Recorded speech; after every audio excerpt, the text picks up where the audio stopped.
Bonsoir à toutes et à tous.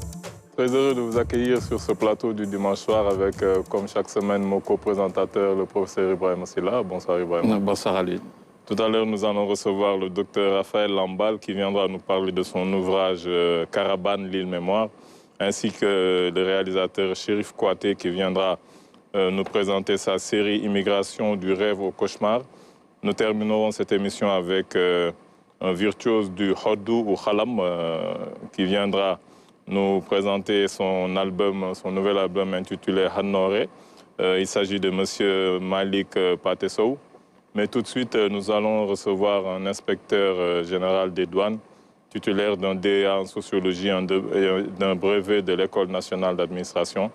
Il est actuellement chef du Bureau de la sécurité et de la coordination de la lutte contre la fraude à la Direction générale des douanes. Il vient de publier aux éditions L'Harmattan Sénégal l'essai intitulé « Terrorisme, la fin des frontières ». Nous recevons ce soir le colonel Amadou Tidiane Cissé.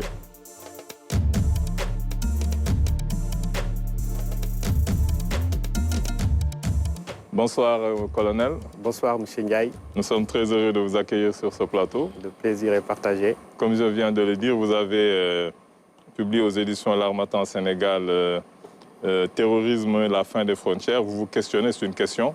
Nouveaux enjeux de la coopération douanière en matière de sécurité au Sahel.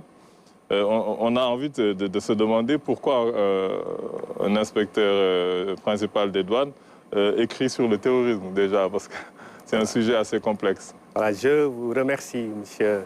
Ndiaye et M. Silla, de m'avoir invité sur ce plateau le dimanche soir pour discuter de mon ouvrage qui vient de paraître aux éditions Harmattan. Effectivement, la question mérite d'être posée parce que nous, administration des douanes, on nous connaît principalement deux missions fondamentales. C'est la mission de collecte des recettes qui fait qu'on participe aussi à la prospérité économique du pays. En guise d'illustration pour 2020, dans un contexte de pandémie et de morosité économique, l'administration des douanes sénégalaises a récolté 1020 milliards. Ouais. On nous connaît également une autre mission économique qui est celle de faciliter les échanges et de mettre en place un ensemble de procédures douanières qui permettront aux opérateurs économiques et aux industriels de mener à bien leurs opérations. Mais il y a une autre mission, beaucoup moins connue du grand public, qui est la mission de sécurisation de la chaîne logistique. Comme vous le savez, depuis 2001, depuis les attentats du World Trade Center, la communauté douanière s'est rendue compte que la chaîne logistique internationale était un vecteur était la cible de groupes terroristes. La chaîne logistique internationale pouvait également être utilisée pour faire des trafics illicites. Et à partir de ce moment, les acteurs douaniers, l'Organisation mondiale des douanes, je le rappelle, compte 183 administrations. Tout à fait. L'administration des douanes s'est donc réunie et a mis en place la résolution de Punta Cana pour voir dans quelle mesure il était maintenant possible de prévenir et de faire face aux questions terroristes. Tout à fait. Et de lutter aussi contre le financement du terrorisme. Donc, et à partir de cette date-là, on a intégré dans les missions fondamentales de l'administration des douanes une mission de sécurisation de la chaîne logistique. Donc, la sécurité fait partie donc des mandats et fonctions de l'administration des douanes. Absolument. C'est ce qui, dans votre ouvrage, fait l'objet de la deuxième partie. L'ouvrage, vous avez fait un ouvrage en deux parties. La première partie, c'est le djihadisme au Sahel, et la deuxième partie, c'est la douane au service de la sécurisation, comme vous dites, qui pour moi est la partie la plus intéressante parce que la partie sur le djihadisme, c'est vrai qu'il y a peut-être beaucoup de choses à dire parce que, comme je vous dis, c'est quelque chose d'assez complexe. Il faut définir d'abord c'est quoi le djihadisme, il y a des mots-clés que vous avez beaucoup utilisés, djihadisme, salafisme, et qui sont assez difficiles à définir. Peut-être ce que vous avez essayé de faire, c'est voir ce qu'il y a dans la littérature et on peut reproduire ce qu'il y a dans la littérature. C'est un peu ça. Ouais. Exactement. Moi, je n'ai pas écrit un livre ni sur le djihadisme, ni sur le salafisme. Mais j'ai voulu montrer... Vous avez quand même fait toute la bonne première partie sur ça. Absolument. J'ai voulu montrer dans quelles conditions le mandat sécuritaire de la douane était pris en compte, était arrimé dans les législations des États qui composent l'Organisation mondiale des douanes. Et partant de cela, donc, il fallait voir comment les questions de sécurité étaient prises en charge au niveau des administrations douanières. Mais la spécificité de notre région, qui est le champ de mes recherches, le Sahel, le Mali, le Burkina et le Niger, c'est que c'est l'extrémisme violent qui est à l'origine de l'instabilité. J'aurais pu peut-être, par analogie, m'intéresser au cas de la République centrafricaine. Absolument. Vous savez, en Centrafrique, il y a 80% du territoire centrafricain qui sont aux mains des groupes armés. Ce n'est pas des groupes terroristes, c'est des groupes armés. Ce qui déclenche en Centrafrique l'insécurité n'est pas la même chose que ce qui déclenche le phénomène d'instabilité dans la région sahélienne et le Mali dont vous parlez. Absolument. Voilà. En tout cas, c'est, comme je vous dis, ce qui est très intéressant au niveau de la deuxième partie, c'est vous aborder, vous adresser un problème qu'on n'a pas l'habitude d'appréhender parfois, c'est ce que vous appelez les précurseurs chimiques. C'est-à-dire qu'on ne se dit pas que, voilà, lorsqu'on voit par exemple, qu'il y a des attentats, quand il y a des explosions et ce genre de choses, on n'essaie pas de se dire d'où viennent ces bombes.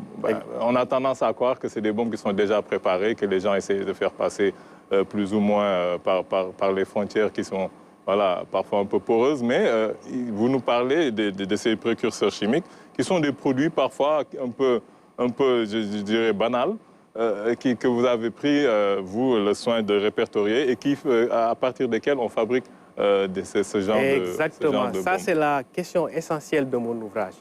Parce que ces précurseurs chimiques sont des biens à double usage. Ils peuvent être utilisés dans l'industrie normale, dans la fabrication de la peinture, des produits de consommation courante. Ça sert à fabriquer des engrais azotés. Absolument. Mais en même temps, ces produits sont utilisés, sont détournés pour en faire des composants essentiels dans la fabrication des engins explosifs improvisés. Et il y a même des sources sécuritaires qui disent que, à partir des composants chimiques, on peut rattacher une bombe artisanale à une organisation djihadiste. Et de la même manière, le nitrate d'ammonium, c'est ce produit-là qui a explosé l'année dernière au port de Beyrouth et qui a fait 207 morts avec 5600 victimes. Ça aussi, c'est une erreur douanière, on pourrait dire, entre guillemets. Parce que un rapport, pour ce qui est du Liban, un rapport a été fait et des responsabilités ont été situées. Donc peut-être on peut, nous tous, nous renvoyer au rapport pour identifier les responsabilités des uns et des autres. Donc, pour me résumer, ces engins ces composants chimiques peuvent être utilisés pour la fabrication de bombes artisanales. D'où la nécessité d'accorder la plus grande importance à la surveillance de ces produits. Mais il y a d'autres problèmes aussi de questions de sécurité émergentes. Par exemple, il y a la question des drones. Les drones, comme vous le savez, ils ont été développés par l'armée de l'air américaine dans les années 70. Et par la suite, les drones sont tombés dans le domaine civil. On utilise aujourd'hui les drones pour réaliser dans le domaine de l'événementiel, pour faire des prises de vue. Mais ces gadgets électroniques sont détournés aussi par certains groupes mal intentionnés. Il y a un chercheur camerounais qui disait que l'apparition des drones a engagé le monde dans une transformation structurelle de la guerre. Autant les forces armées utilisent les drones pour pouvoir surveiller les frontières, autant d'autres groupes aussi peuvent s'en servir pour commettre des actes répréhensibles. Et en plus des drones, il y a aussi les imprimantes 3D. Les imprimantes 3D sont utilisées pour faire des maquettes. Et mais dans tous ces cas de figure, les types d'appareils sont complètement différents. Oui, ils sont différents. Vous en conviendrez avec moi. Le drone à usage civil ou bien à usage ludique, ou bien pour filmer, le drone militaire, c'est complètement des appareils différents, tout à fait, totalement absolument. différents. Et même les imprimantes 3D, quand même, les imprimantes 3D qu'on utilise un peu, voilà, les moins coûteux et les vraies imprimantes pour faire ce genre de faire des armes, c'est complètement différent. C'est comme ordinateur et ordinateur. Exactement. Exactement. Il y a aussi, moi, ce que peut-être vous n'en avez pas trop parlé, il y a d'autres produits qui sont encore beaucoup plus, je veux dire, familiers. C'est des produits avec lesquels on fait le ménage ou ce genre de choses et que les gens peuvent utiliser aussi pour faire des bombes artisanales. Même le sucre, tout ce qui sort de l'énergie peut devenir une bombe. Exactement. L'OMD a donc mis en place une liste de produits. Il y a au moins une liste de 13 précurseurs chimiques. Et ces précurseurs sont renouvelés. Quand les services arrivent à avoir une maîtrise sur la circulation, le transfert de ces produits-là, on renouvelle la liste, on met à jour la liste pour pouvoir aussi quels sont les produits qui peuvent être détournés et faire constituer aussi une menace pour les populations. Absolument. Voilà. Tout à l'heure, nous allons peut-être parler aussi des frontières et de ce que nous, avec un peu l'actualité avec le Mali tout à l'heure, mais je vais passer la parole à Ibrahima d'abord. C'est avec beaucoup d'intérêt que j'ai découvert votre ouvrage intitulé « Terrorisme, la fin des frontières » sous forme de questionnement. C'est un ouvrage qui aborde dans la première partie la problématique du terrorisme. Et dans la deuxième partie, vous insistez sur la place, le rôle fondamental que doit jouer la douane. On va dire ça comme ça. Et donc, vous venez par cet ouvrage apporter une réflexion pertinente qui vient enrichir les connaissances que nous avions déjà sur le terrorisme. Et comme l'histoire est en train de se jouer sous nos yeux, dans la bande sahélienne, en langage militaire, il était important pour un soldat de l'économie de poser une réflexion sur la problématique du terrorisme. On devine que c'est un sujet extrêmement sensible et complexe, qui nécessite un regard nouveau. Et je pense que vous avez, avec beaucoup de lucidité et de pertinence, abordé ces problèmes-là. La première question qui se pose, c'est la multiplicité ou la multitude des programmes. Il y en a énormément, on ne les dénombre plus. À tel point qu'on peut se poser la question de savoir, est-ce que le flou conceptuel qu'il y a déjà ne vient pas, encore une fois, être, comment dire, malmené par le flou de la multitude des programmes et des projets initiés sur le terrain, quelquefois au niveau international, quelquefois au niveau régional, continental, à tel point qu'on semble être dans une sorte de brouillage des politiques sécuritaires en ce sens-là. Je vous rejoins quand vous évoquez la difficulté qu'il y a à définir le terrorisme. Parce que c'est une notion au contour très incertain. Et il y a des spécialistes qui disent qu'il y a au moins 200 définitions de la notion de terrorisme. Maintenant, concernant votre deuxième question, je dois juste vous rassurer en vous disant que l'administration des douanes, du fait de sa position au niveau des frontières, a un pouvoir d'interpellation des groupes, des combattants étrangers en circulation. L'administration des douanes a également un potentiel d'interception des trafics illicites. Donc, nous, administration douanière de la sous-région, nous mettons en place donc des stratégies, des techniques. Ce n'est pas des programmes, de grands programmes. C'est des techniques, nous avons été formés et formatés pour ça, qui nous permettent de juguler le problème. Il y a une réponse militaire, vous le savez, qui est apportée.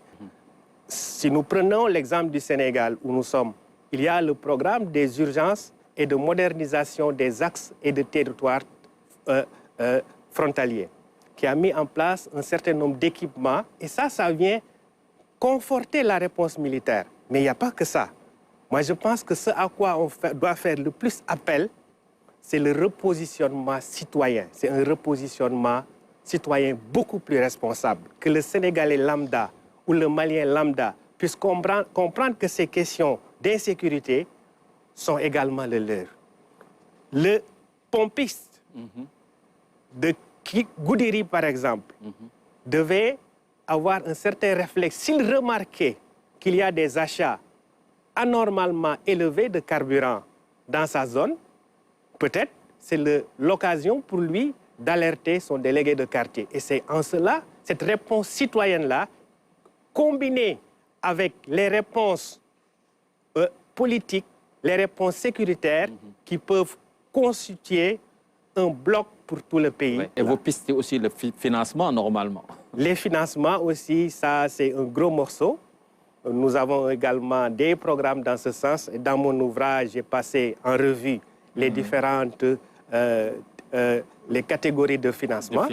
Je me suis appuyé sur le modèle du groupe d'action financière et du GIABA, qui décline un ensemble, une typologie de sources de financement, et ça m'a servi de question de cadrage. Donc, vous avez surtout parlé du business des otages, ça aussi.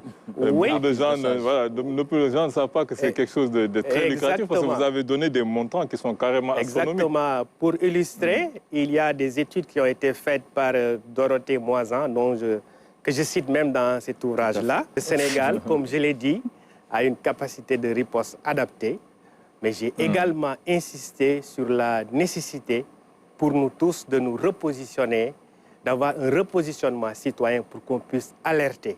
Les questions de sécurité intérieure n'interpellent pas que les forces de défense et de sécurité. Ça interpelle les Sénégalais lambda, ça interpelle les communautés, ça c'est la vigilance question de tout le monde. C'est le problème de tout le monde, c'est l'affaire de tous. Pour terminer un peu, lorsqu'on voit votre titre, votre questionnement, terrorisme, la fin des frontières, la deuxième partie qui m'intéresse, c'est la fin des frontières. Si elle n'est pas corrélée au terrorisme, est-ce que ce ne serait pas une bonne chose, surtout pour la sous-région? Nous sommes censés être dans la CEDEAO. Normalement, c'est la libre circulation des personnes et des biens. Donc, normalement, je pense que l'objectif, c'est vraiment la fin des frontières. Exactement. On le voit sur le terrain, c'est absolument pas le cas. On a eu récemment quelques petits problèmes avec nos frères maliens. Et on voit que même pour les déplacements entre le Sénégal et le Mali, ce n'est pas vraiment encore tout à fait la liberté de circulation des personnes et des biens. Quel est le problème? Est-ce que ce n'est pas la douane qui est contre cette liberté de circulation des personnes et des biens? Pourquoi on n'en est pas encore là, alors que normalement, sur le papier, c'est quelque chose qui devait être fait depuis longtemps? Au contraire, l'administration des douanes a une position avant-gardiste sur la question de la mobilité des populations et des marchandises. Parce que nous sommes au cœur des textes réglementaires, nous sommes au cœur de ce qui se fait pour faciliter les déplacements, la mobilité des gens dans l'espace régional. La CEDEAO existe, l'UEMOA, mais il faut aussi du temps. C'est vrai qu'il faut favoriser la circulation des personnes, mais en même temps, il faut contrôler aussi. Et des biens. Contre les contrebandes et tout ça. Voilà. Donc ça, c'est des enjeux, mais vous avez bien raison, si ce n'était pas ce verrou-là lié à l'insécurité, la fin des frontières est également constituerait en tout cas une belle opportunité pour les échanges interafricains. Absolument. En tout cas, c'est un très bel ouvrage publié aux éditions L'Harmattan Sénégal, Terrorisme, la fin des frontières, nouveaux enjeux de la coopération douanière en matière de sécurité au Sahel. C'est préfacé par le docteur Bakary Samb. Vraiment, nous avons été très heureux de vous recevoir sur ce plateau, colonel Amadou Tidiane Cissé. Nous vous souhaitons une bonne continuation. Merci beaucoup, M. Silla. Merci. Nous allons poursuivre cette émission avec un docteur S-Lettres de l'Université Paris 3 Sorbonne Nouvelle.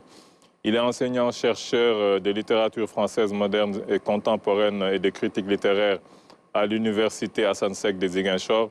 Il vient de publier aux éditions L'Harmattan Sénégal l'ouvrage intitulé « Caravane, l'île mémoire ». Nous accueillons Dr Raphaël Lambal.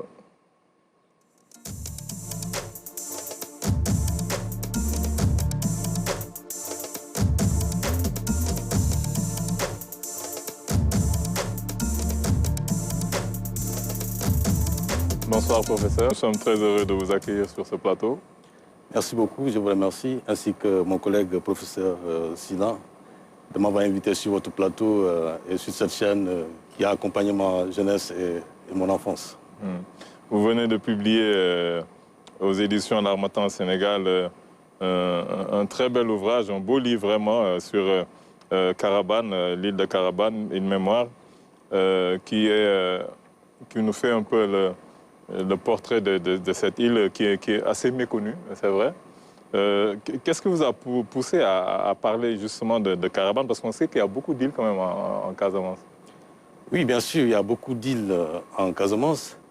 Et j'ai rappelé un peu les circonstances qui m'ont amené à non seulement découvrir l'île de Carabane, mais à écrire ce livre sur l'île de Carabane.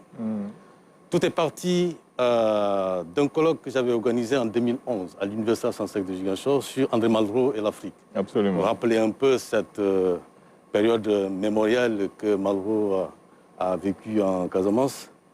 Et à la fin du colloque, j'ai organisé une sorte de petite visite pour faire découvrir aux collègues venus assister au colloque quelques points qui, pour moi, sont chargés d'histoire et de mémoire en Casamance.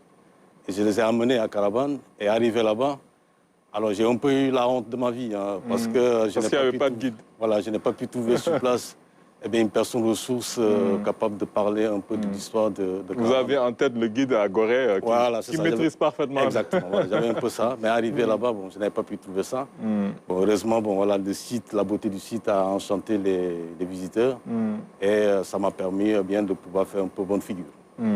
Et l'idée d'écrire ce livre est partie de cette déception. Absolument. Et si vous regardez très bien, pour des gens de ma génération, et pourtant je ne suis pas si vieux que ça, nous qui avons fait notre scolarité dans la décennie 80 et 90, eh bien, on ne m'a jamais appris l'histoire de Carabane dans mes cours d'histoire. Pas du tout. Et on m'a beaucoup parlé de Saint-Louis, on m'a beaucoup parlé de Gorée. Absolument. Et en écrivant ce livre-là, eh bien, j'ai découvert vraiment une histoire du Sénégal qui, à mon sens, n'est pas connue. Absolument. Et mérite vraiment d'être connue et enseignée. Parce que Carabane, malheureusement, je pense que beaucoup de gens l'ont connu à travers la tragédie du Diola, étant donné que ce sont les dernières images qu'on a eues du Diola lorsqu'il quittait le port de Carabane. Votre ouvrage, vous l'avez divisé un peu en trois parties. D'abord, vous nous avez parlé un peu de cette histoire de Carabane qui a été la première capitale du Sud avant Ziguinchor, en fait. Et c'est peut-être quand Ziguinchor a été racheté par les Français aux Portugais, c'est là qu'ils ont déplacé un peu la capitale au niveau de Ziguinchor et Carabane a été dépeuplée de plus en plus.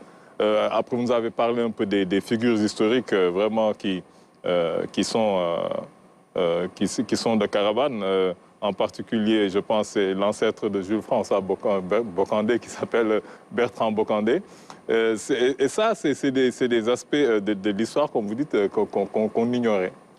Mais oui, ce sont des aspects importants de notre histoire nationale qu'on ignorait. Et le livre, en réalité, est à la croisée de plusieurs disciplines. Il y a de l'histoire là-dedans, bien entendu, notamment la première partie. Mais également, il y a un volet patrimoine, patrimoine au sens défini très simplement par l'UNESCO, c'est-à-dire cet héritage du passé dont nous profitons dans le présent et que nous devons transmettre aux générations futures. Mais également, il y a une troisième dimension, qui est une dimension artistique. Parce que voilà, j'ai pu avoir quelques photos d'archives, également des photos tout à fait modernes, et présenter également le livre sous cette forme beau livre, parce que je suis un bibliophile, mais également aussi, il y a de la militance, parce que à travers on perçoit livre ça aussi, présenté de cette manière, eh bien, je vise une échelle publique très, très, très large, partant de la maternelle jusqu'à l'université. Absolument. Lorsqu'on termine l'ouvrage, tout ce qu'on a envie de faire, c'est d'aller à Carabane. Ça, c'est clair. Là, vous avez réussi. Très bien. Voilà. Donc, c'était ça l'objectif visé. Je parlais tout de suite de ce personnage, parce que c'est vraiment un personnage, vous l'avez dit, c'est presque un personnage romanesque. C'est Bertrand Bocandé qui était une sorte de repris de justice, qui est venu s'installer en Casamance et qui, par la force des choses, est devenu vraiment l'homme lige de la France coloniale en Casamance. Effectivement, son histoire est très fascinante, parce que c'est un condamné politique qui fuit la justice et vient se réfugier à l'époque en Casamance. Toute la partie de la Casamance, on l'appelait dans les annales d'histoire les rivières du Sud. Voilà. Et arrivé là-bas, il a fait réaliser réellement son destin en étudiant les populations, en cartographiant les milieux. Et ce qui est fascinant, c'est que l'époque coïncide avec le début de la colonisation au Sénégal, quand Faidherbe est arrivé. Tout à fait. Et le rapport qu'il a rédigé, pour un rapport adressé au ministère des colonies, c'était réellement un appel du pied au gouvernement français et ainsi qu'au commandant Faidherbe, pour que, eh bien, certes, il est en train de coloniser le nord du Sénégal, la région du fleuve en particulier. Tout à fait. Mais il lui dit en même temps, n'oubliez pas, n'est-ce pas, la Casamance, donnez-nous suffisamment de moyens parce que ce que vous réalisez au nord, nous sommes tout à fait capables de réaliser ça au sud. Et ainsi, il y aura une sorte d'harmonie pour pouvoir présenter une sorte de belle colonie du Sénégal, comme on en parlait à l'époque. Et je n'ai pas documenté la parenté qui existe entre Emmanuel Bokandé et Bokandé le footballeur. Je n'ai pas vraiment documenté. Mais bon, moi je me dis que ça coule de source. Voilà, je n'ai pas documenté. Je n'ai pas documenté ce lien de parenté. Non, c'est surtout le Bertrand Bokandé. Voilà, parce que Bokandé, il s'appelle Jules François Bertrand Bokandé. Voilà, c'est ça. Donc il a hérité de nom, mais je n'ai pas documenté vraiment cet aspect-là. Tout à fait. Voilà. Parce qu'on voit aussi, avant de passer la parole à Ibrahima, parce que je sais qu'il a peut-être beaucoup de choses à dire aussi, la dernière partie, vous nous avez parlé comme vous l'avez dit tout de suite, du patrimoine, des monuments historiques. Et le monument le plus je ne sais pas comment le qualifier, vraiment le plus original, c'est la tombe d'un soldat, d'un officier, une tombe debout. Parce que lui aussi, à un moment donné, je pense, comme vous avez dit tout à l'heure, vous avez parlé de la colonisation du Nord et de Faidherbe, mais ce que vous n'avez pas dit peut-être, c'est que la colonisation du Sud n'était pas aussi facile, hein, parce que les Casamancés ne se laissent pas faire facilement. Déjà, ils ont un caractère fort, comme ça, ils font la désobéissance civile. Mais au-delà de ça, c'est de fiers combattants. Et il y a un officier français qui l'a appris à ses dépens. Il a été blessé avec une flèche empoisonnée, il est mort. Mais dans son délire de colon, il s'est dit que je vais être enterré debout avec mon sabre et le regard fixé vers mes ennemis pour leur dire que j'ai l'œil sur eux. Avec une petite vitrine pour pouvoir regarder. Mais ce qu'il n'avait pas tout pris en compte, c'est qu'il allait pourrir, évidemment. Et à la fin, on a été obligé de sceller cette vitrine-là. C'est justement ça. Ce qui est fascinant à travers cette tombe-là, c'est que j'ai vraiment réalisé que si vraiment il y a un symbole fort de la puissance impériale de la colonisation française au Sénégal, c'est vraiment ce symbole-là. Parce qu'on ne retrouve pas un symbole aussi fort. Absolument, sur le paternalisme. Sur le territoire national. Et l'histoire de ce capitaine Protet est assez significative parce que ça montrait un peu le contact brutal et frontal entre la civilisation occidentale et la civilisation africaine qui, d'ailleurs, si vous regardez très bien, c'est des gens qui n'avaient pas encore vu de blanc le plus souvent. C'est pourquoi en souvent on dit le blanc, ce sont des fils de la mer, parce que ce sont des gens qui au beau jour, ont surgi de la mer. Absolument. Et l'occupation de l'île également est significative. Parce que vous savez, si vous regardez même la carte africaine, sur tout le pourtour, il y a des îles.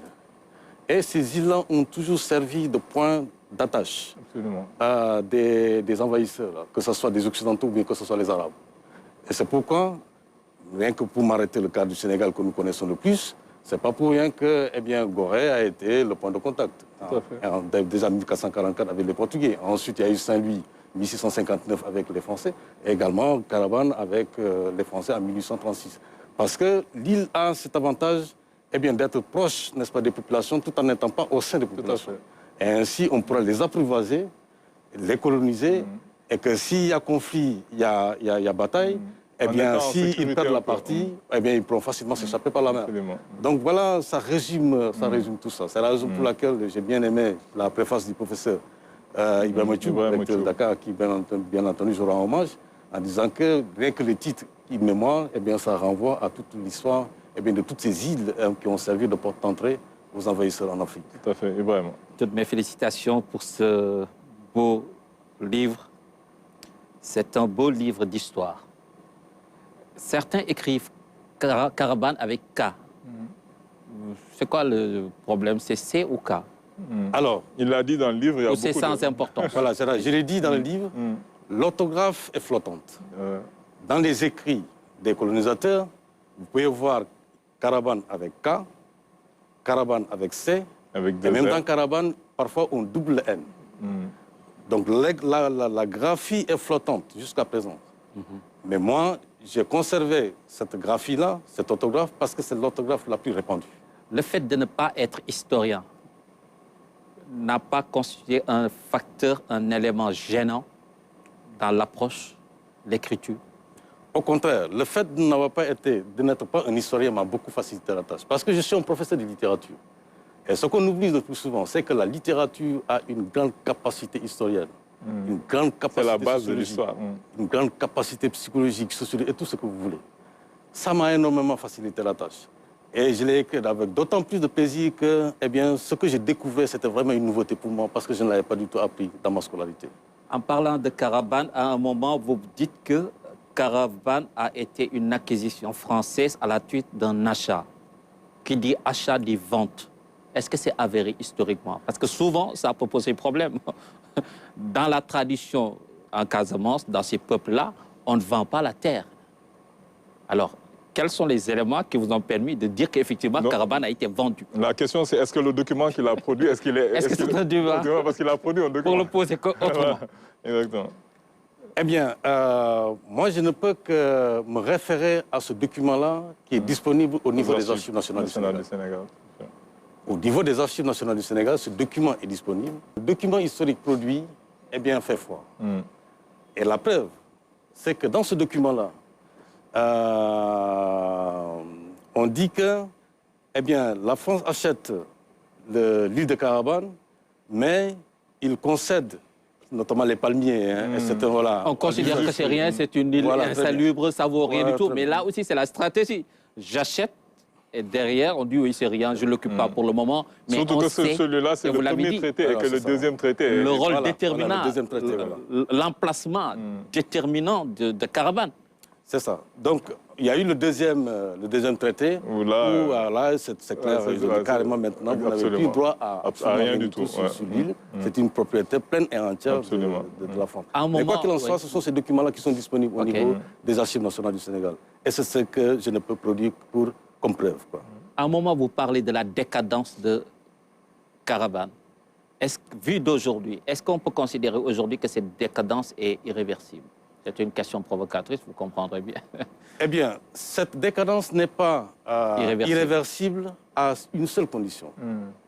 Il y a une véritable volonté, non seulement, premièrement, de l'État sénégalais, de requalifier Caravane pour justement en faire une île d'attraction touristique-mémoriale, avec toute la politique du tourisme. Non. Mais c'est là aussi où il y a un problème, parce qu'il ne faut pas, je pense, réduire Caravane, Saint-Louis, Gorée, Ngor à leurs aspects exclusivement, uniquement touristiques. Vous parlez d'île mémoire, ça veut dire qu'il y a quelque chose, il y a une mémoire qui est là-bas. On peut repenser notre société, on peut reconstruire un certain nombre de choses, on peut réinvestir notre passé, voir Caravane autrement que ses aspects ou ses atouts touristiques?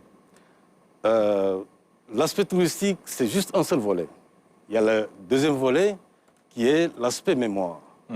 Parce que vous savez, les sociétés évoluent en fonction des contacts avec l'étranger. Ça, on ne peut pas du tout le refuser. Et le Sénégal, tel qu'il est aujourd'hui, ne serait pas le Sénégal s'il n'y avait pas ce contact avec l'étranger occidental. Et il est important que dans notre histoire, on puisse documenter tout cet héritage-là. Parce que c'est sur cet héritage que nous pouvons nous appuyer pour nous projeter vers l'avenir. Et le cas de Caravane en particulier est significatif sur le danger de l'oubli de la mémoire. Parce que si aujourd'hui Saint-Louis et Gorée ont cette réputation à l'international, c'est parce qu'il y a un label du patrimoine mondial qui est là. Et cela a été le résultat d'un processus de fabrique de mémoire. Et ce processus de fabrique de mémoire, je ne sais pour quelle raison, n'a pas eu lieu à Caravane. Est-ce que vous le savez quelque part? Parce qu'à un moment, vous dites que Ziguinchor a quelque part volé la vedette à Caravane. Caravane aurait dû être la capitale du Sud.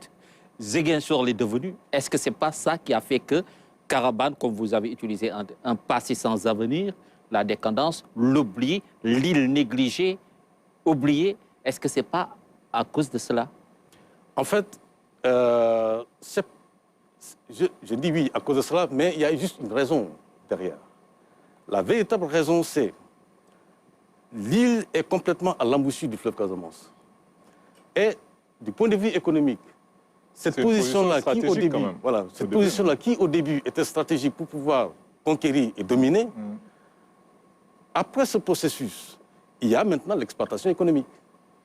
Alors on s'est rendu compte que l'essentiel des produits provenait de la moyenne Casamance et de la haute Casamance. Et que le moyen d'écoulement, c'était le bateau. Absolument. Et qu'il vaut mieux, n'est-ce pas, de charger très loin pour pouvoir acheminer ces produits-là vers Dakar, que plutôt de transporter ces produits-là jusqu'à Carabane et ensuite les transporter encore de Carabane jusqu'à Dakar. C'est une double dépense. Ce n'était pas possible. Et c'est pourquoi, naturellement, d'ailleurs, l'acquisition de Ziguinchor suite à un échange de territoire entre la France et le Portugal est assez significatif parce que Ziguinchor, comme je l'ai dit dans le livre, mais n'avait aucun intérêt économique et politique, rien du tout. L'unique avantage de Ziguinchor, c'était d'être au milieu du fleuve. Et c'était très gênant pour les Français de quitter Carabane et de rejoindre l'autre comptoir à Sédhiou en passant par Ziguinchor, parce qu'il faut forcément passer par Ziguinchor, et chaque fois qu'ils passent, ils payaient une taxe. Alors finalement, c'était très gênant. Et le commerce a fait pression sur le gouvernement colonial pour un échange de territoire. Et finalement, l'échange de territoire est réussi en 1886, et il fallait attendre les conclusions de la conférence de Berlin pour pouvoir occuper carrément l'île en 1888. Et en ce moment-là, naturellement, les maisons de commerce sont parties à Ziguinchor parce que c'est plus facile, et Carabane a décliné. Mais également, cette position stratégique au niveau de l'embouchure du fleuve, certes avantageuse, mais l'autre désavantage, c'est que Ziguinchor est à 70 km de Carabane. Ce qui n'est pas le cas de Gorée. Gorée et Dakar, là. Quand ils ont abandonné Gorée, ils sont venus à Dakar, même pas 800 mètres. Saint-Louis, c'est pareil. Sort, là. J'ai fait l'université de Saint-Louis. Sort, c'est à côté. L'enclavement c'est tout. a posé... Voilà, l'enclavement a posé problème. L'accessibilité. C'est très intéressant ce que vous dites, comme l'est d'ailleurs l'ouvrage dans sa globalité, que vous avez articulé autour de 3 grandes idées. L'esprit des lieux, les figures historiques et le patrimoine. Parmi les figures historiques, il a parlé de Emmanuel Bokandé, mais il y a l'autre figure historique. Il n'y a que 2 figures historiques d'ailleurs. L'autre figure, c'est Monseigneur Joseph Faye. Qui était Monseigneur Joseph Faye? Monseigneur Joseph Faye, eh bien, il doit être connu. Malheureusement, il n'est pas très connu. Bon, je suis chrétien de confession. Il doit être connu. Pourquoi? Voilà. Pourquoi? Parce que, eh bien, son histoire est assez significative de l'histoire du Sénégal. Voilà, eh bien, un homme dont les parents, notamment le père, est originaire du Baol. Et il est devenu boutiquier d'un simple traitant qui sont partis en Casamance pour faire des affaires. Et son père arrive à Carabane, il épouse une femme du milieu. Et on l'a muté à Sédhiou, et où Joseph Faye va voir le jour. Et maintenant, Joseph Faye, ses parents reviennent à Carabane, et de là, puisqu'il y avait les missionnaires qui étaient à Carabane, qui ont introduit le christianisme en Casamance, avec l'église de Carabane qui date de 1897, c'est vraiment l'une des plus anciennes églises du Sénégal, même plus ancienne que la cathédrale de Dakar, qui est de 1936. Joseph Faye entre au séminaire la même année que l'époque Sédar Senghor. Ouais. Et Isaac Foster, qui est le premier président de la Cour suprême du Sénégal. Et ils ont fait, n'est-ce pas, leur scolarité ensemble. Mais eux, après, ils n'ont pas pu continuer leur vocation religieuse, et Joseph Faye a continué. Il est allé en France et il est ordonné prêtre en 1935, voilà, en pleine exposition coloniale, avec en Allemagne 1933 Hitler qui arrive au pouvoir, et ça a créé énormément de problèmes parce que déjà c'était une grande promotion. Et les nazis ont reproché, n'est-ce pas, aux Français d'élever à la dignité sacerdotale, eh bien, un représentant de la race inférieure et ça créait des difficultés. Et Joseph Faye est rentré après son ordination en 1935. Il est devenu professeur au séminaire, et il a eu comme élève Monseigneur Tchandoum et beaucoup d'évêques du Sénégal, et d'hommes politiques même aujourd'hui, qui sont passés par entre les mains de Joseph Faye. Il est devenu professeur, mais surtout, il est devenu un symbole ambigu. C'est vous qui le dites. Oui, ça je l'explique. C'est-à-dire c'est en fonction des positionnements politiques. Pour, n'est-ce pas, parce que c'est la question de l'exposition coloniale en France. Ouais. Vous savez, l'exposition coloniale, avec tout ce que ça charrie comme idéologie de domination. La gauche en France, notamment le Parti communiste, était contre cette exposition-là et il suffit juste de lire toute la littérature communiste, n'est-ce pas, de l'époque, qui ont pourfondé cette initiative culturelle visant à glorifier l'entreprise coloniale française. Ils n'ont pas du tout accepté le fait que Joseph Faye, qui à l'époque venait juste d'être ordonné prêtre, mais il n'avait pas très compris peut-être l'enjeu. Il a fait une messe au niveau de le pavillon des colonies et ils en ont récupéré, mais ça c'est du point de vue politique. Mais du point de vue religieux, non, ça n'a absolument rien à voir. Au contraire, c'est un motif de fierté qu'un des nôtres accède à cette dignité. Et au retour au Sénégal, il a rendu d'énormes services, non seulement au Sénégal, mais après, quand il a quitté ses fonctions sacerdotales, il est retourné en France. Parce qu'il était de petite santé, je pense. Oui, parce que pour le point de vue santé, il avait des difficultés, il souffrait de la maladie du sommeil. Et d'ailleurs, c'est à cause de cette maladie-là qu'il n'a pas pu continuer sa fonction d'évêque. Il a demandé à être déchargé parce que foncièrement, il ne tenait plus. Et il est retourné en France et finalement, il est devenu, n'est-ce pas, un moine. Donc franchement, du point de vue historique et du point de vue de la mémoire, c'est une personne à qui nous devons énormément. Et c'est vraiment regrettable qu'il ne soit pas connu. C'est pourquoi j'ai relaté son histoire dans le livre pour bien le faire connaître. Qu'en est-il des figures contemporaines qui pourraient jouer ce rôle de validation, de valorisation de l'île Carabane? En dehors de ces deux personnages, il n'y a pas des footballeurs, des musiciens, des hommes politiques qui pourraient aujourd'hui porter cette ambition de valorisation de Carabane. Parce que souvent, c'est ça. Il faut que des ressortissants de ces terres-là, de ces zones-là... En tout cas, il y a M. Alioune Sarr qui vous a beaucoup aidé. Je pense que lui, presque toute la collection de photos dans le livre, c'est lui que... vous lui avez crédité la majeure partie des oui, photos. Et puis ce qui est fascinant chez Alioune Sarr, c'est que voilà un monsieur, mais très modeste, c'est un frigoriste. Donc on peut dire a priori que des questions de mémoire, d'histoire, ça ne l'intéresse pas trop. Mais il est passionné par son île et il a collectionné un ensemble, n'est-ce pas, de photos. Je vous assure, plus de 200 photos sur l'histoire de Carabane. Bon, mais une photo en elle-même ne dit pas grand-chose. Il faut qu'il y ait un narratif qui porte cette photo. Même, vous avez parlé tout à l'heure de l'intervention de l'État. On peut dire un peu à leur décharge qu'il y a beaucoup de rénovations qui ont été entreprises. D'abord, le port de Caravane que vous avez mis en photo de couverture, qui a été construit récemment. Également... vous avez parlé du cimetière, surtout de la belle chapelle, de la belle église, l'église bretonne de Carabane, qui a été entièrement rénovée aussi. Ça aussi, c'est des actes qui ont été posés. Exactement. L'État sénégalais, à mon avis, a fait actuellement ce qu'il faut faire. On a réhabilité le port, et le port, c'est important, mais un port, c'est économiquement, c'est l'échange, et le monde, l'économie du monde, depuis l'Antiquité jusqu'à nos jours, repose sur l'échange et le commerce. Et qu'est-ce qui symbolise le commerce et l'échange? Mais c'est le port. Donc il y a un port aujourd'hui. Les sites touristiques, les sites automatiquement chargés de mémoire sont réhabilités.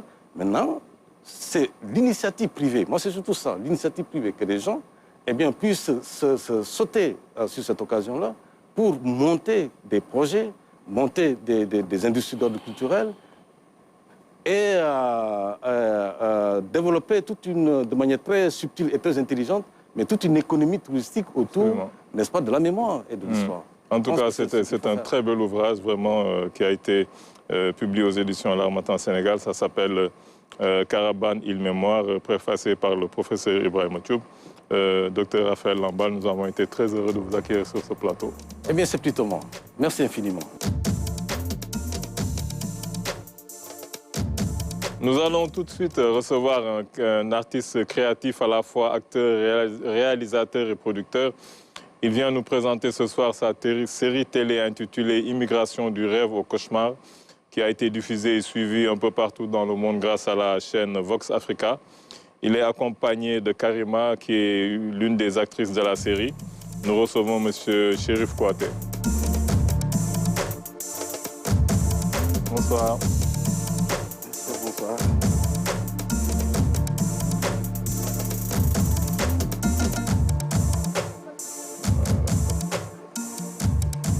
Bonsoir Karima, bonsoir Chérif. Bonsoir.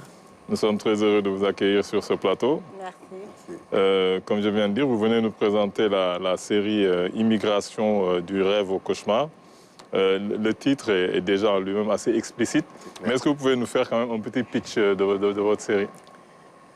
Tout d'abord, permettez-moi de vous remercier de votre invitation et puis de vous dire qu'on est vraiment très très satisfait d'être avec vous parce qu'on vous suit de très très loin, 4500 km, 5000 km, donc de l'autre bout du monde. Étant sénégalais et votre chaîne qui est la nôtre aussi, donc du coup, je vous félicite franchement merci beaucoup. de ce magnifique boulot que vous faites. Effectivement, ouais, la série Immigration du rêve au cauchemar, en fait, parle des aspects positifs et négatifs de l'immigration. Et c'est inspiré de faits réels et aussi d'autres personnages de diverses horizons. Donc on essaie d'élargir au maximum pour parler vraiment de l'immigration au vrai sens du terme, quoi. À travers plusieurs personnages qui ont eu des destins divers et variés. C'est ça. C'est ça. Des réussites aussi plus ou moins... voilà. Exactement. Exactement. C'est le but, en fait, de pouvoir montrer ce qui est... parce qu'en fait, quand on parle de l'immigration, il y a plusieurs aspects. Il y a les aspects positifs, mais aussi il y a les aspects négatifs. Et je tenais vraiment à parler de tout ça, parce que c'est quelque chose qui est... comme on dit, charité bien ordonnée commence par soi-même. Donc, et quand nous-mêmes, on ne raconte pas notre histoire, donc quelqu'un d'autre le fera à notre place. Et souvent, ça ne va pas être la même version ou bien ce qu'on voulait voir ou ce qu'on voulait entendre. C'est vrai que parfois, je touche à des sujets qui ne plaisent pas à tout le monde. Mais c'est le but du jeu, quoi. C'est qu'il faut parler de ça justement pour que tout le monde puisse y voir clair. Et puis en plus, surtout, cette possibilité de pouvoir alerter et de sensibiliser à nos frères qui se noient sur la Méditerranée et aussi aux chefs d'entreprise qui ont été comme moi, qui ont déjà un bon départ en Afrique, mais qui voient que l'Europe pour croire l'Eldorado, quoi. On va en parler tout à l'heure de ce cas, moi, qui m'étonne le plus. Aussi, on va parler du rôle un peu de Karima, mais avant ça, on va un peu voir la bande-annonce du film pour avoir une idée de ce que c'est.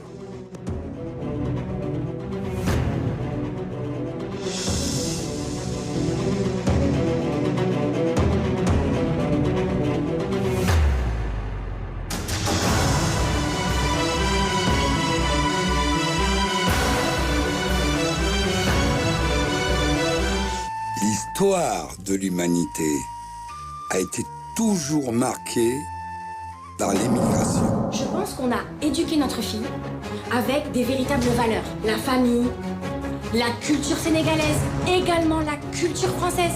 Je pense qu'à ce jour, elle sait ce qu'elle doit faire.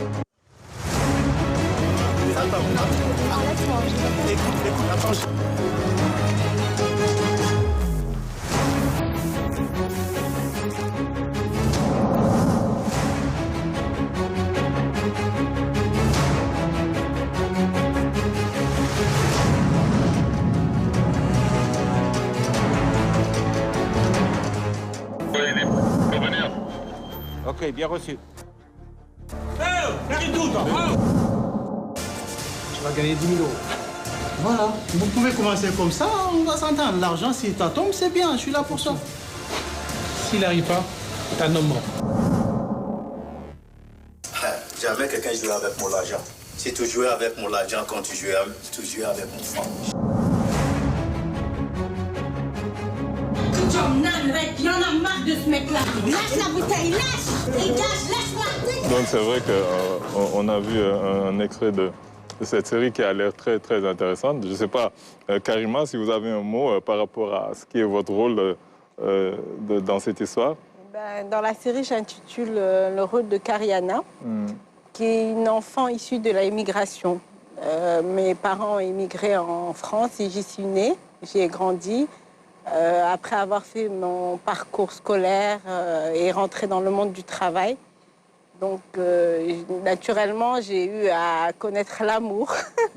Et au déprimant de mes parents, vu qu'on avait eu une éducation musulmane, avec des principes et des valeurs. Et la plupart du temps, nous, les enfants issus de l'immigration qui sont natifs en France, comme exemple, nous avons, je ne sais pas si c'est une malchance ou une chance de tomber souvent sur des hommes qui ne sont pas forcément de même culture que nous, de même religion.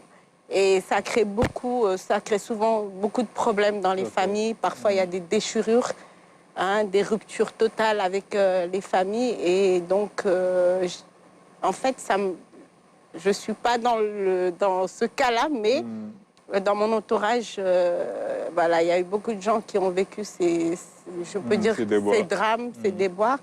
Et du coup, vu que moi-même, étant de plusieurs cultures, si j'ose dire, vu que je suis née en France, je suis d'un père sénégalais, d'une maman marocaine, donc j'ai eu à apprendre plusieurs cultures. Tout à fait. Et donc, mon père a fait en sorte que vraiment on intègre la culture sénégalaise. Et j'en me réjouis totalement parce qu'on a une culture extraordinaire. Absolument. Je suis née en France. D'autant plus que le Maroc et le Sénégal, c'est des pays frères. Cousins, voilà, exactement. Et du coup, je suis née en France, mais je tiens, je respecte les valeurs sénégalaises, la tradition sénégalaise. Franchement, on a une culture extraordinaire. Absolument. Maintenant, pour revenir à l'histoire du rôle de Kariana, voilà, je me suis mariée avec un non-musulman qui n'était pas du tout de ma culture. Et du coup, j'ai payé les conséquences. Parce que, voilà, c'était un homme, si vous avez vu sur la bande-annonce, c'était quelqu'un qui buvait beaucoup. Et donc, après avoir supporté tant d'années, après avoir fait des enfants, il y a eu un drame familial qui s'est passé. Donc, dans le film, je suis sortie de mes gonds. Accidentellement. Et voilà, accidentellement, j'ai tué mon mari. Bon, que Dieu m'en préserve, que ce ne soit pas réel. Et du coup, après, voilà, c'est la case prison, une famille déchirée. Je perds mes enfants qui sont accueillis par la DAS.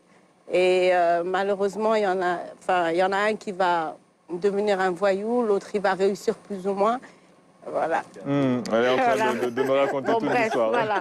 Et en fait, c'est des drames qu'on vit, mais le film en lui-même, il relate les avantages, les désavantages de l'immigration. Parce que qui dit immigration ne veut pas dire réussite.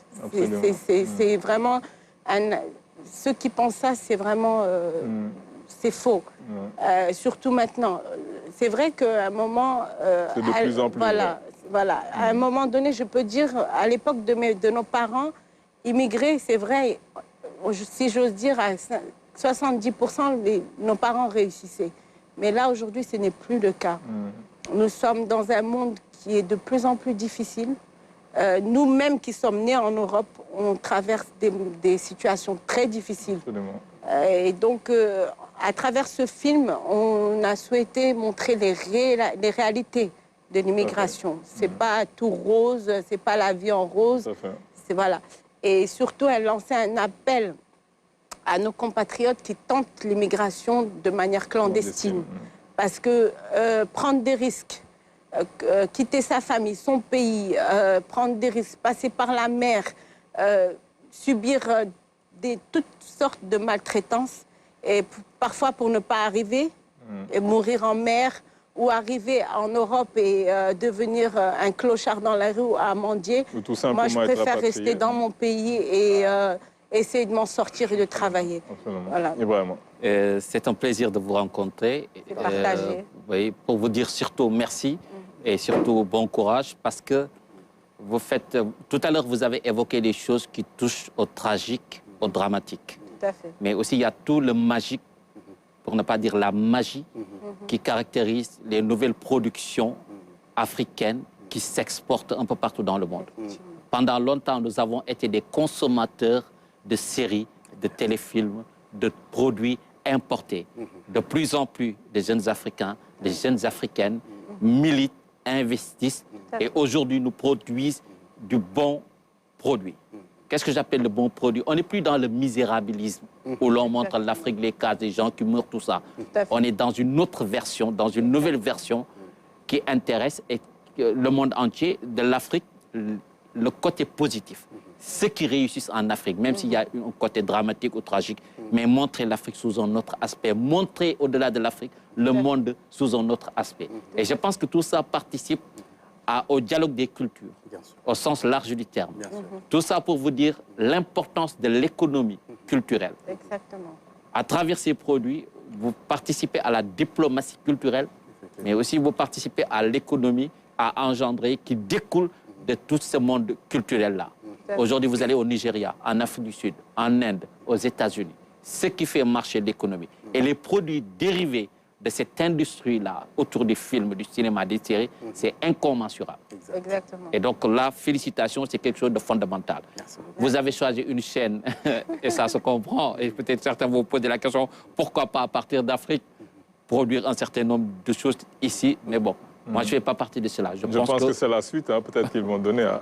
Pourquoi pas? Justement, c'est notre but. C'est notre but. Et le truc, c'est que j'ai... Justement, parce que on a essayé quand même de montrer cet exemple-là, effectivement.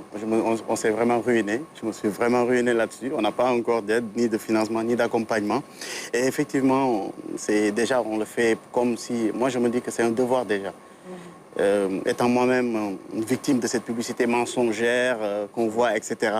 Donc je me sentais concerné, hyper concerné, d'autant plus que j'ai des enfants là-bas, je vois des personnes qui viennent, qui demandent de l'aide. Il y a le personnage de Chérif qui, qui m'étonne le plus. Quelqu'un qui a déjà réussi ici, un business qui marche, des employés. La question c'est comment des gens comme ça peuvent tout laisser du jour au lendemain pour tenter l'immigration. Justement, c'est cette publicité mensongère. En fait, il a évoqué un truc très intéressant là-dessus. Je profite de l'occasion pour dire que je suis aussi ici pour un documentaire qui s'appelle L'Afrique d'aujourd'hui. Parce qu'en général, quand on nous montre l'Europe ou l'Amérique, on nous montre quelque chose de joli. Paris, la ville de lumière, ville d'amour, nanani, nanana. C'est vrai, mais pas 100%. Absolument. Et quand on nous montre l'Afrique, on nous montre quoi? Les guerres. Des enfants malades avec des gros ventres, des mouches qui tournent autour, et voilà, toutes les choses négatives, des forêts, des arbres. Il y en a qui pensent que l'Afrique d'aujourd'hui, c'est l'Afrique d'ancien.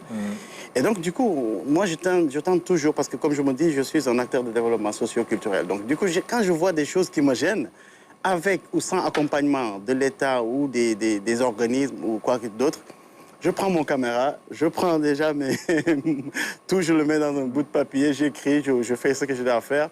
J'essaie de trouver des partenaires, des collaborateurs déjà internes, que ce soit comme Carrément et toute l'équipe d'Afrique Business Prod que je tiens vraiment à remercier du fond du cœur. Tous les acteurs, effectivement, tous les acteurs, parce que les acteurs deviennent des collaboratrices. Par exemple, elle est coordinatrice, elle est actrice, elle se donne à fond, en fait, parce que voilà, on n'a pas de moyens, bien sûr, et puis qui parle de cinéma parle de gros budgets, d'autant plus en Europe. J'ai fait des tournages au Sénégal, au Nigeria et en France. Donc du coup, c'est des gros budgets et il fallait serrer la ceinture, il fallait foncer. Et voilà, donc eux, ils ont cru à ces projets-là parce que c'est des projets justement panafricains avant tout d'abord et des projets de socio-culturels, quoi. Donc nous, on est des acteurs de développement socio-culturel. Actuellement, dans l'avenir, vous projetez de distribuer la série, je suppose, ici au Sénégal. Oui, bien sûr. Donc, mais là, justement... Est-ce que vous êtes en tractation avec la RTS, par exemple? Justement, là, j'ai été reçu la dernière fois avec le directeur de programme. Donc, on est en négociation. Je n'ai pas encore eu de retour. Donc, je l'attends avec impatience, d'ailleurs, parce que c'est une collaboration qui est évidente. Et puis, j'ai en parallèle d'autres projets qui sont super intéressants pour la RTS, quand même. Oui, donc du coup, je pense que ça va être intéressant de pouvoir travailler ensemble parce que j'aime ce pays-là, le Sénégal. C'est vrai que En tout cas, nous avons été vraiment très heureux de vous recevoir sur ce plateau. Vraiment parce que, comme l'a dit, vraiment, vous faites des choses vraiment très intéressantes qui valent la peine d'être encouragées. Carrément, Chérif, nous avons été très heureux de vous recevoir. Nous souhaitons une bonne continuation. Merci beaucoup. Merci beaucoup. Merci. Nous allons terminer cette émission avec un auteur, compositeur, interprète et virtuose du Hoddu, ou Khalama en Wolof. Il vient nous présenter ce soir son single Jol Jolé, extrait de son nouvel album intitulé Annoré.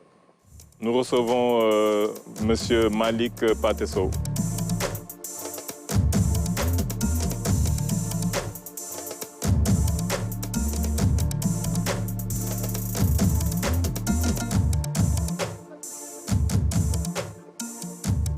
Bonsoir, Monsieur Sow. Bonsoir. Nous sommes très heureux de vous accueillir sur ce plateau. Le plaisir est à moi.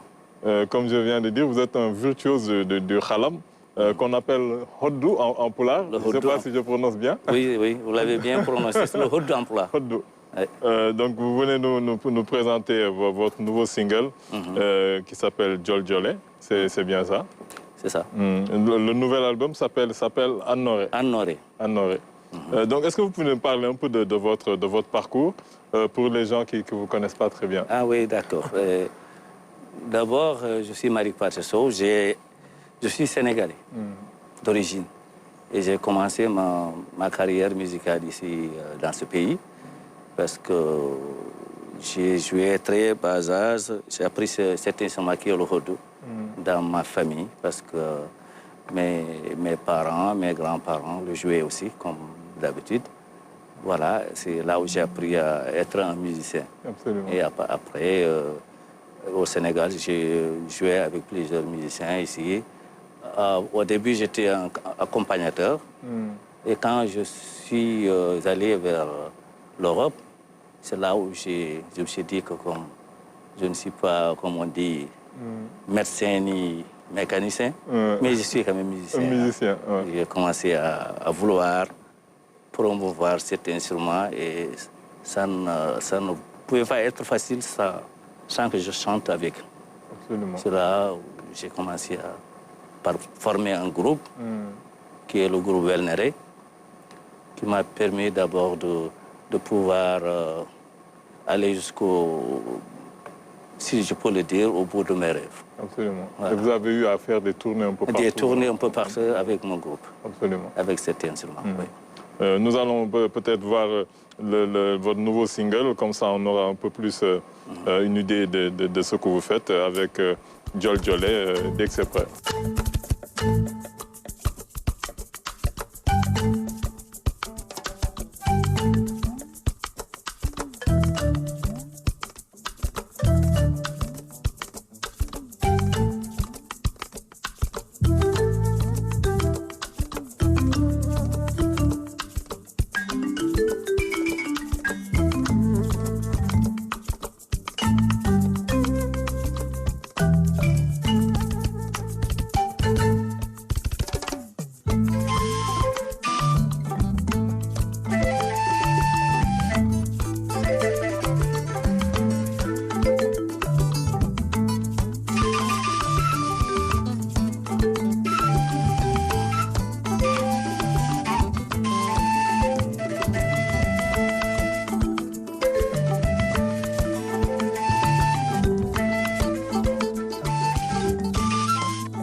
Jol jole kodo belo no chipo domboni kala kono nyi bata do kala.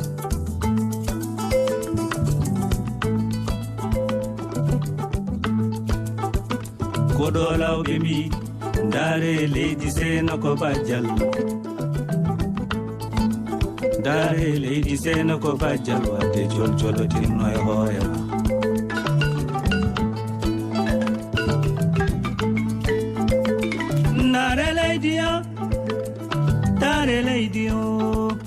Dare lady seno ko bajal dare lady.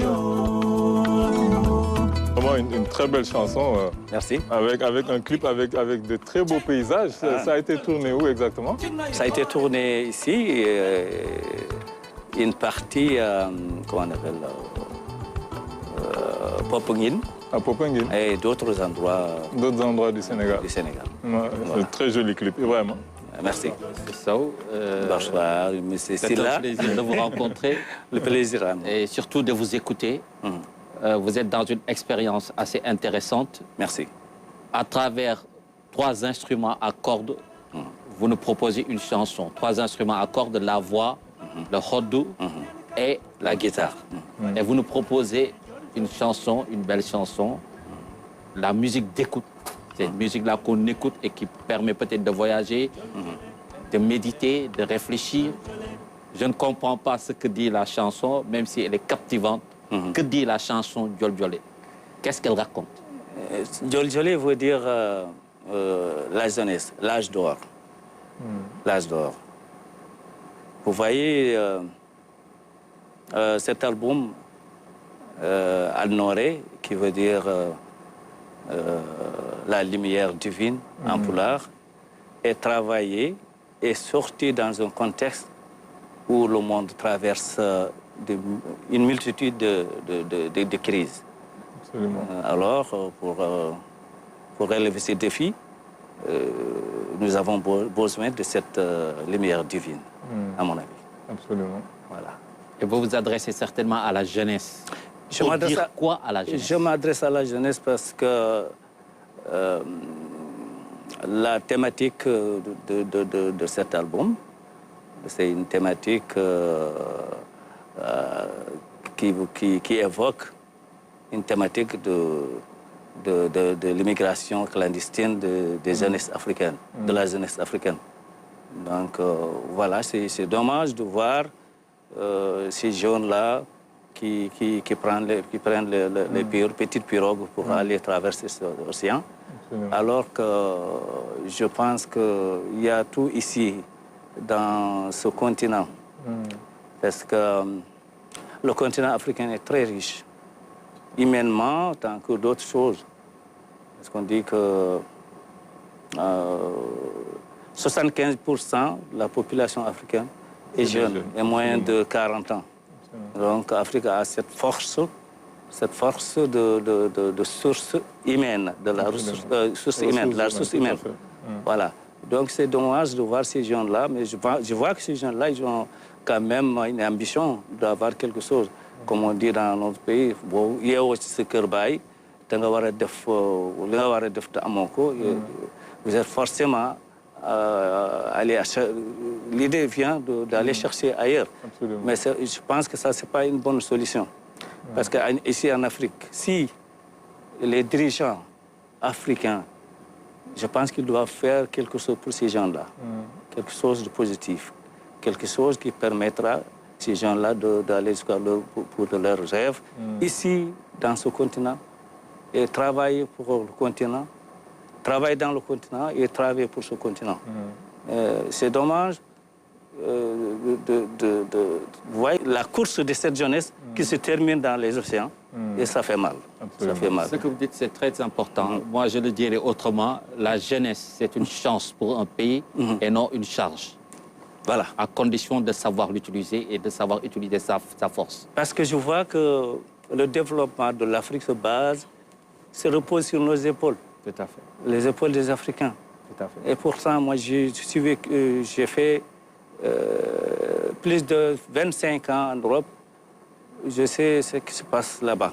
Vous êtes une voix autorisée. Je pense que l'expérience compte beaucoup. Voilà. Les gens que vous devrez parler davantage à la jeunesse, parce que vous avez vécu, vous avez traversé, vous avez nourri beaucoup d'espoir. Justement. Vous êtes revenu de ces pays-là. Voilà. Vous pouvez comparer.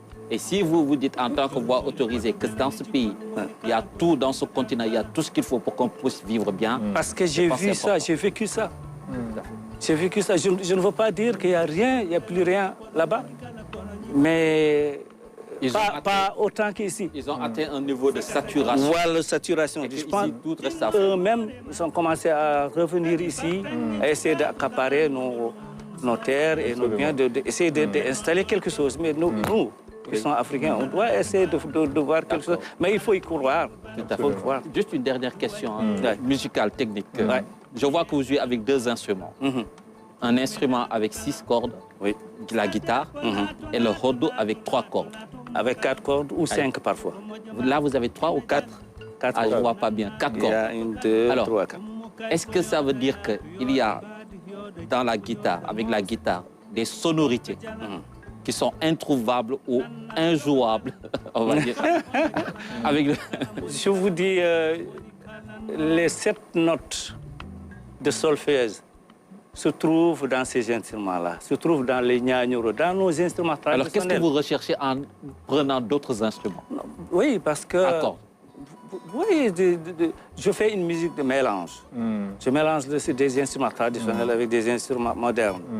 C'est pour une symbiose qui démontre la interculturalité le dialogue entre les instruments. De cette insulte de musique que je fais.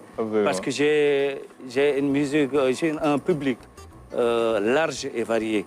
J'ai eu la chance quand même de répondre à l'appel des grands rendez-vous, au grand festival du monde, au Hamad Festival de l'Angleterre, Rainforest Festival de l'île de Bornéo en Malaisie, Ref Festival de l'Inde, Soti Bzabou sera de Tanzanie, un petit peu partout dans le monde. Donc j'ai un public large.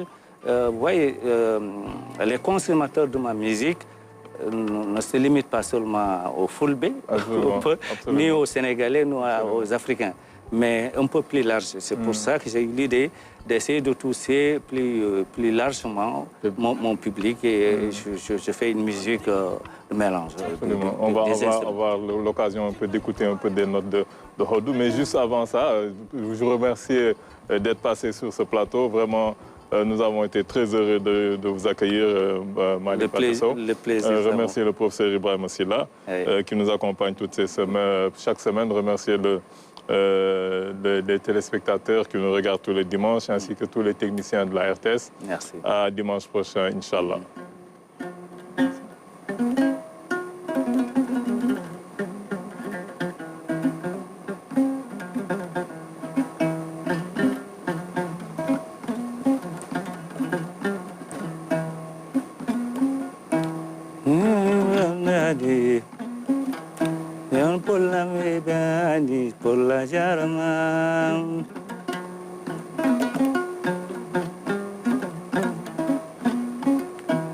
Parabile bede tongo mail di bol Jarumbo bubu arda galo Anna galo amina galo kunta ngurori galo Bagacha kagache galo nyajran wote galo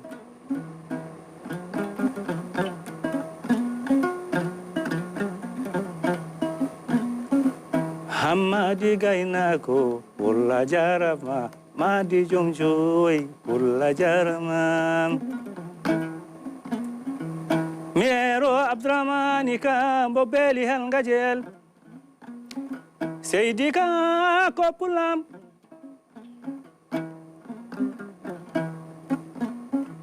Dembel demaru karimu moƴƴo binto bojjalla bojali Pulam kay ko jalsarnajo pulle hebo kenor subal kolal jur sali faji dande lawde janatanal Mamadou Bi Ousmane Boylin Hamadi Boubou Boubacara Demba Dumal Hamalde Bandu Abou Ousmane Boylin Hamadi Boubou Boubacara Demba Dul Hamalde